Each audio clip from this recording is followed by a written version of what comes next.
Hey, Freedom Fighters, welcome to the Health Freedom Show. Today is November 22nd, 2020. My name is Al Morentin. I'm the host of the Health Freedom Show. In today's episode, I'm going to provide some commentary on a video regarding Biden and the globalist plan to destroy America.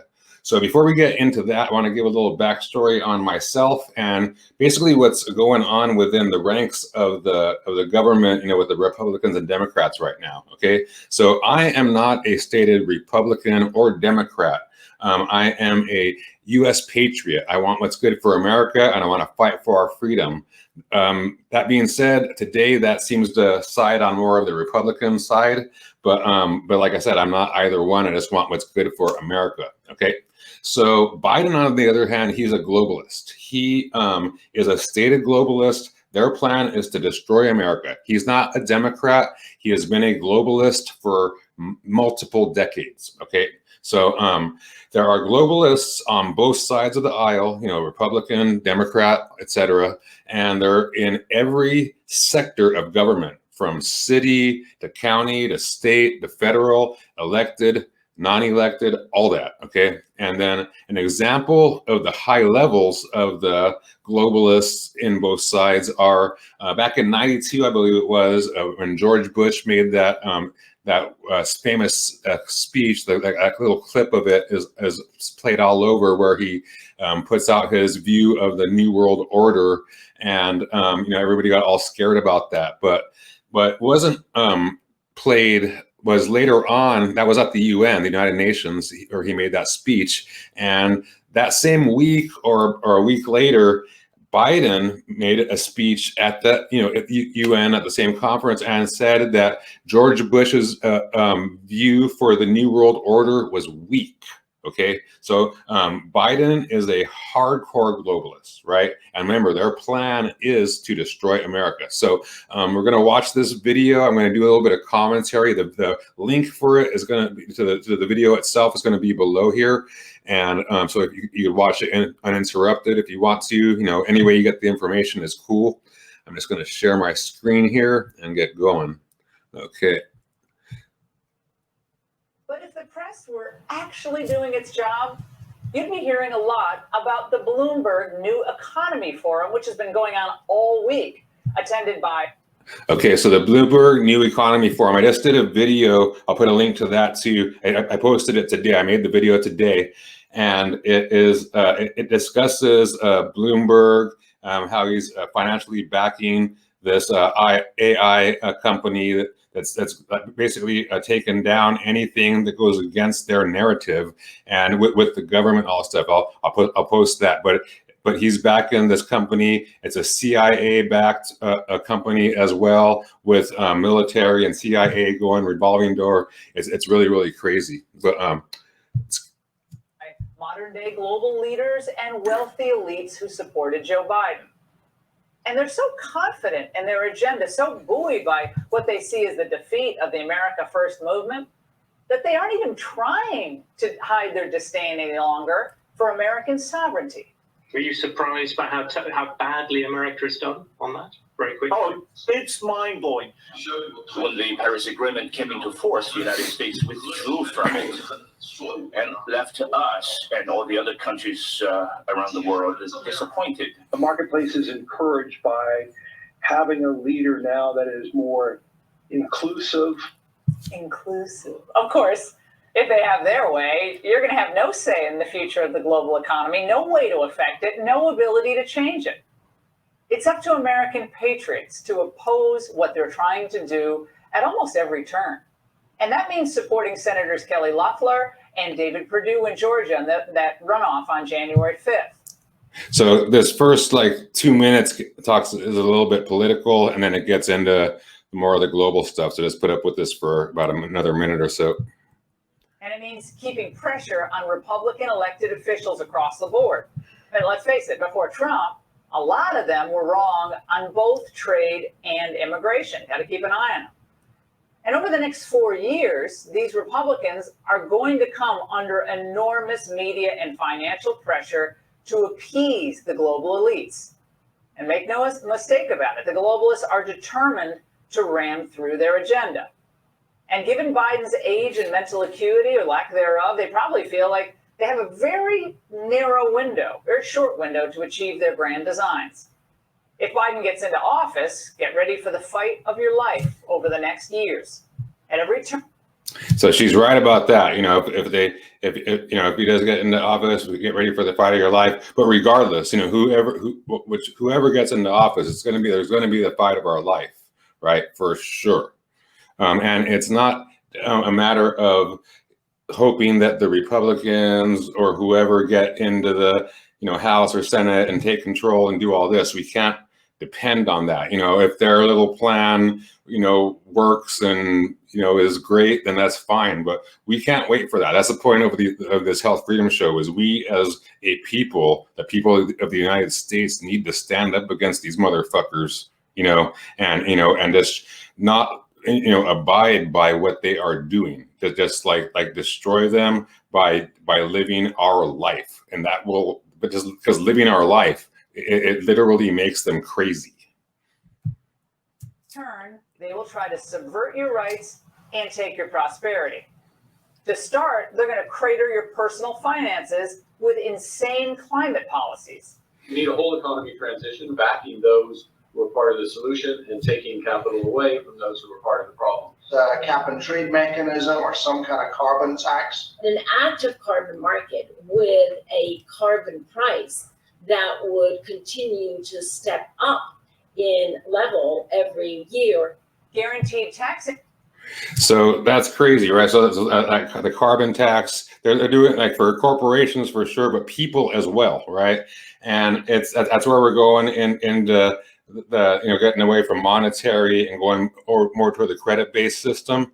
And it's all bullshit, right? This is all have to do with global warming and et cetera. And they're going to talk more about the global warming in here later on. But the carbon deal has to do with global warming as well.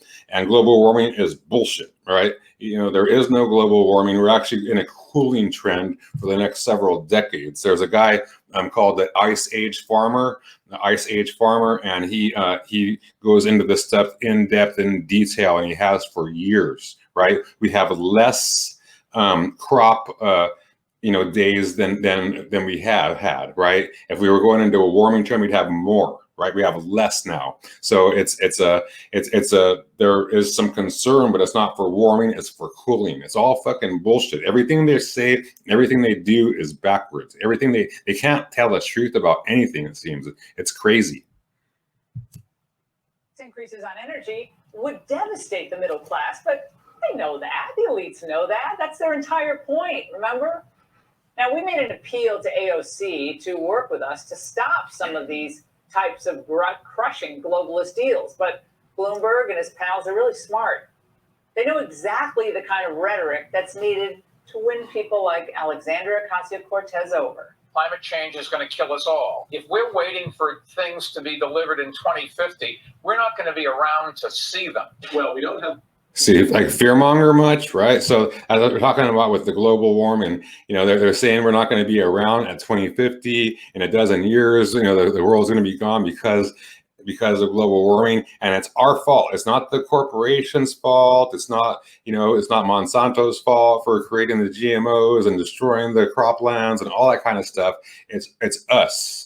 It's actually not even like the rest of the world's fault. It's us as Americans, because we are so friggin' frivolous. We're like the cause of all this, and there's no way that we should ever want to go back to the way we were living before. Like that is not an option. Listen to Klaus Schwab from the Great Reset. Just to confirm that, right?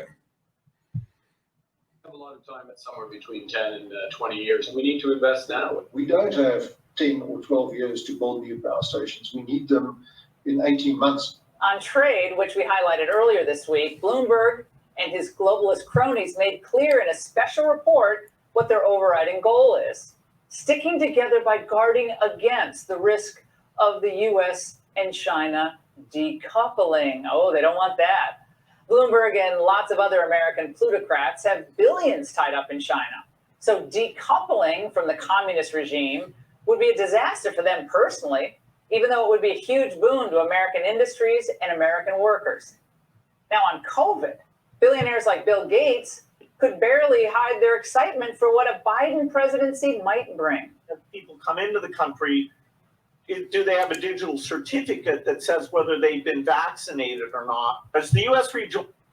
So these guys are jumping up and down, and this guy, he's responsible for crimes against humanity with what he's done with the vaccines and all that. But like you hear him, right? Like they want like the digital vaccine pass, the mandatory vaccines in the United States, all across the world. Like every single person has to have a mandatory vaccine and show your pass. Digital. If you don't have digital, then you have to show actual papers and stuff, have a printout, so there's no excuse, like I don't have a cell phone or something, right? It is craziness, like what he wants, right? Now look what the other people want.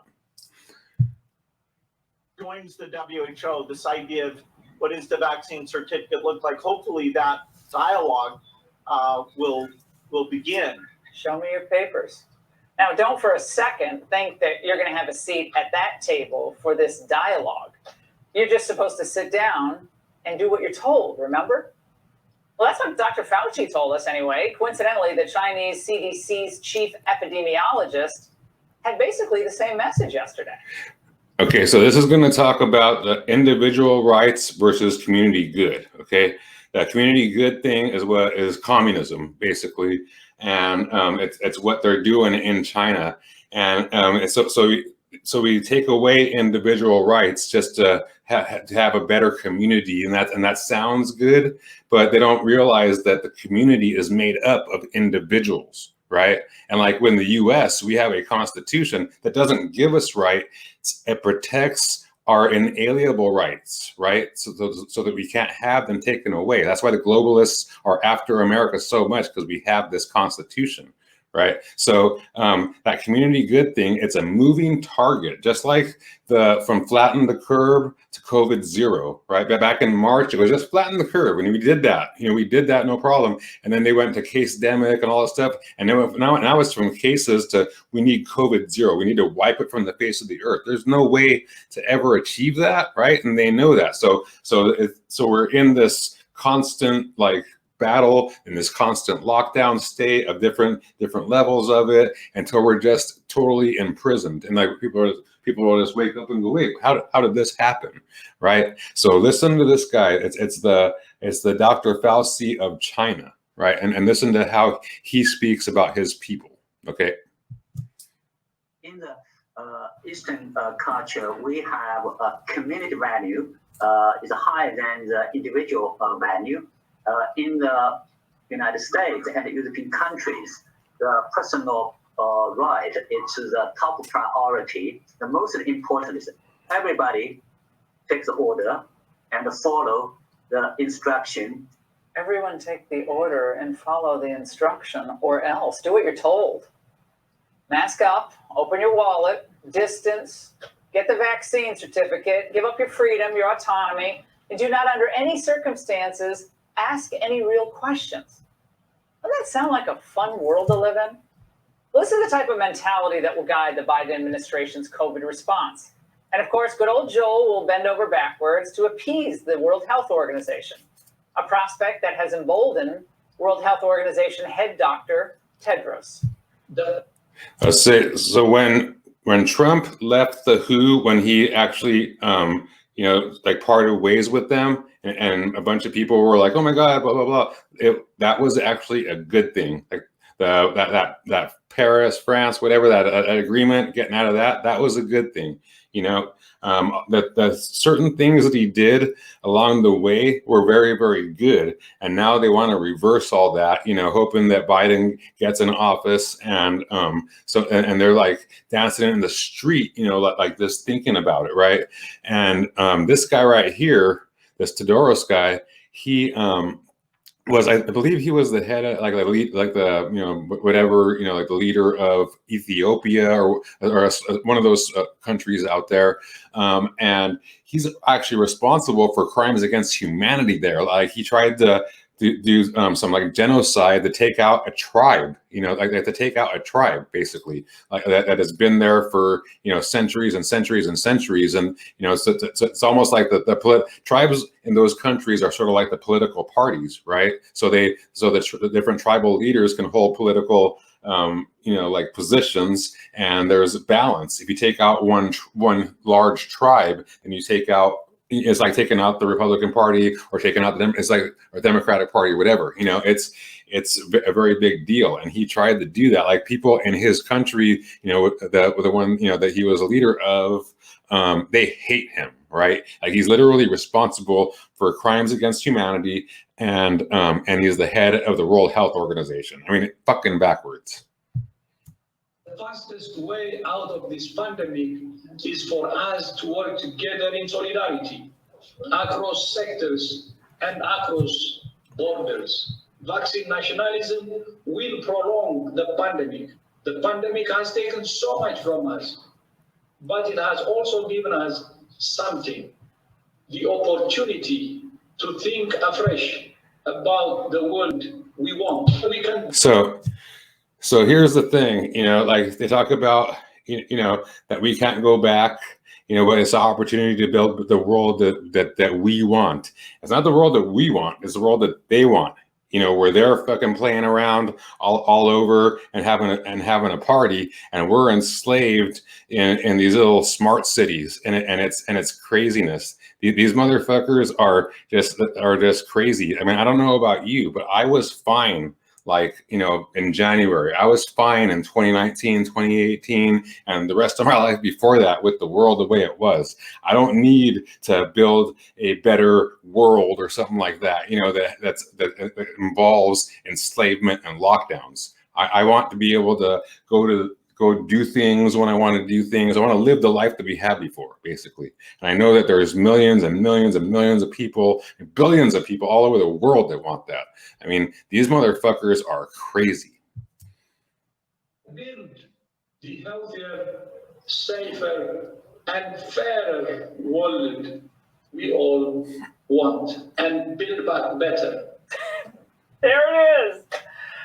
Do you think it's any coincidence that Tedros is borrowing Biden's campaign slogan, or who's borrowing from whom these days? So remember, that's the slogan of the World Economic Forum, of the Great Reset, right? So like if there's actual videos on YouTube where it shows like, Biden and every head politician in the major countries all over the world, mainstream media, health officials, all this build back better, like all this. It's all the same thing, because it's the globalist agenda for the 21st century and for this decade right here. This is like the most important decade right here for this agenda to be able to pull through, because they are a little scared right now, because we do have the power. We just have to engage it.